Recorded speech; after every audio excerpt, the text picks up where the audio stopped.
तो अपने शिष्य की बात सुनकर श्री गुरुमुख लाल जी हंसते हुए बोलते हैं कि औरंगजेब ने इस महात्मा को हमारी परीक्षा लेने के लिए यहाँ भेजा है, चलो हम स्वयं चलकर देखते हैं। तो श्री गुरुमुख लाल जी शारदानंद जी से कहते हैं, कहिए महात्मा, केवल जल की इच्छा है या किसी और भी चीज़ की?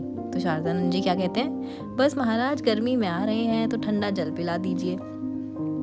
तो श्री गुरुमुख लाल जी शारदानंद जी को बावली पर लेकर चलते हैं और ऊंचे स्वर में बोलते हैं, सदगुरु जी, आपकी पवित्र भूमि और बावली से इस महात्मा को जल भी नहीं मिलेगा क्या? और इतना कहते ही बावली फिर वैसे ही जल से भर गई। शारदानंद जी ने पानी पीने के लिए हाथ बढ़ाया ही था कि पानी दूध की लस्सी बन गया।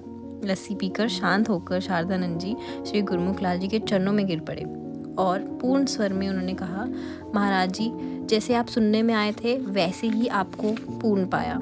अपने गुणों द्वारा मेरे इस अपराध को क्षमा करना। मेरी बुद्धि औरंगजेब के कहने पर भ्रष्ट हो गई थी।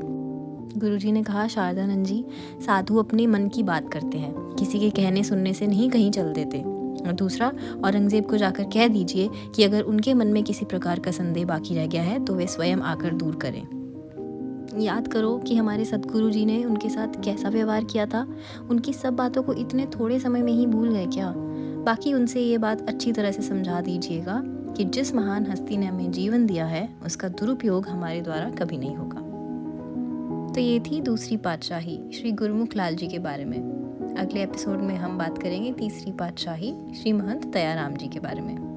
जय श्री बाबा लाल दयाल जी, जय सिया राम।